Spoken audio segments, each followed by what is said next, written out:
Si Arya Lea ay nasa kabilang linya na at ang kanyang balita ay nako, grabe naman ito, no?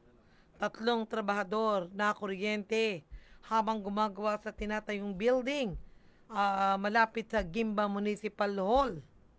Arya Lea, ibalita mo yan.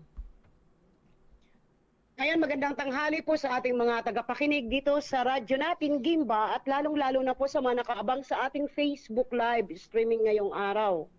Bandang alas 7:30 ng umaga ngayong araw ng Lunes, Oktubre 28, taong kasalukuyan, nang magsimula ng magtrabaho ang mga laborer ng WBC, isang commercial establishment na matatagpuan sa Onyangco Street, Barangay Santa Veronica, dito sa bayan ng Gimba.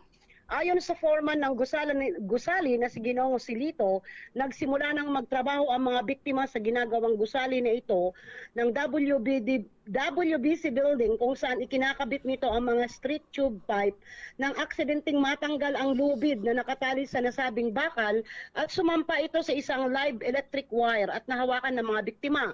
Nahulog sa unang palapag si John Rev Cayabyab, 31 anyos, may asawa at residente ng Barangay Agcano, Nueva Ecija. Sugatan naman si Edwin Lazaro, 44 anyos, may asawa laborer at residente ng Purok 4, Barangay Katimon, Gimba, Nueva Ecija. Habang isang nagngangalang John Lennon na taga-Kawayang Bugtong ang nakatalon, ngunit hindi man lang nasugatan.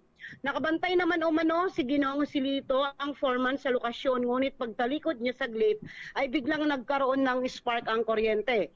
Kaagad namang nadala sa Gimba General Hospital ang mga trabador na ito para magamot. Ang WBC building na ito ay nasa mahigit 2 taon na umanong project nila ayon sa foreman. Ito ay isang business establishment na pag-aari ng isang Warlito Baldovino Chen na residente ng Barangay Nagpandayan, Gimba, Nueva Ecija. Pansamantala munang itinigil ang pagtatrabaho sa nasabing gusali para sa kaukulang investigasyon. Arya Lea para sa Balitang Lokal ng radyo natin Gimba 105.3 FM, tuloy-tuloy sa pagbabalita at serbisyo. Sama-sama tayo, Pilipino. Maraming salamat, Arya Lea. So, bakit daw merong live wire? Kasamang G yung kuryente kasi yun. Mahina yung ano mo, mahina yung dating mo. Ano? Kasamang G yung kuryente kasi yun. Oo, May yung kuryente magmula sa poste sa kanto, tapos kung makikita mo dyan sa video, may mga tube pipe talagang nasa harapan. Ngayon, sumampa yung isa.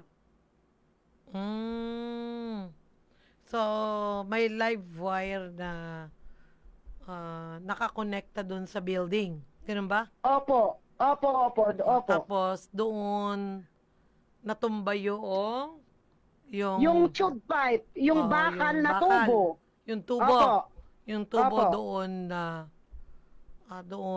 nahulog. So, sumampa. Pagsampa hinawakan ng tao, ganun ba? Opo, nahawakan po nung raya, yung isa, yung si Kayabyab, nahawakan niya. Tapos, bakit naging 3? Kasamang G, 2, kasi yung isa, nahawakan, tapos nag-spark na daw, sabi ni foreman, pagkatapos nadama yung isa na nalaglag, may isa pang nakatalon, yung si John Lennon na sinasabi, pero yun ay hindi nasugatan, yung 2 lang dahil medyo talagang matindi ang tama ng 2. Yung nalaglag, yung pangalawa na biktima, nakahawakan din niya yung tubo na Opo, kasamang tumapit G, dun yes. sa live wire. Hinawakan niya. Opo. Ang hinawakan niya ay yung tao, yung si Kebyab. Hindi, nahawakan niya din kasamang G yung tubo kasi sabi ni foreman, tutulungan niya nga daw sana yung isa, kaso wala nga siyang kahoy man lang o pwedeng hawakan na hindi magko-connect sa kanya. So, nung nadikit yung tubo dun sa live wire na hinawakan nung Kayabyab, sumabit pa ba siya o hindi na? Yun po ang hindi natin natanong kasamang G, basta nalaglag na siya Nasaan sila ngayon, yung mga biktima? Kasamang Gina, sa kasalukuyan silang nasa Gimba General Hospital kay Dr. Lumang. Mga dati na silang mga empleyado ron, mga trabahador. Sabi ni Foreman, wala pa daw 1 taon yung mga laborer na yun. Di matagal-tagal na rin pala. Mhm. Opo, opo. So, paano yung gastos sa ospital?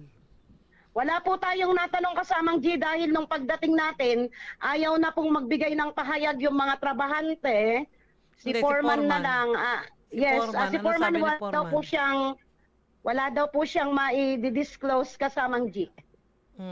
Ayaw pa kung Opo, paano. opo. Mhm. Opo. Kasi on duty yung mga biktima. So, ibig sabihin na Ngayon, kuryente sila. yes. Oo. Pero naman, walang namatay sa kanilang tatlo. Wala pa naman Kasamang G. Oo. So, yung damage naman nung pagkakasunog nila, kuryente, kumusta naman daw? Hanggang anong degree? Hindi po alam ni Foreman Kasamang G at hindi kasi tayo Sige. nagpunta sa... Ganito na lang. Saan ba dinala?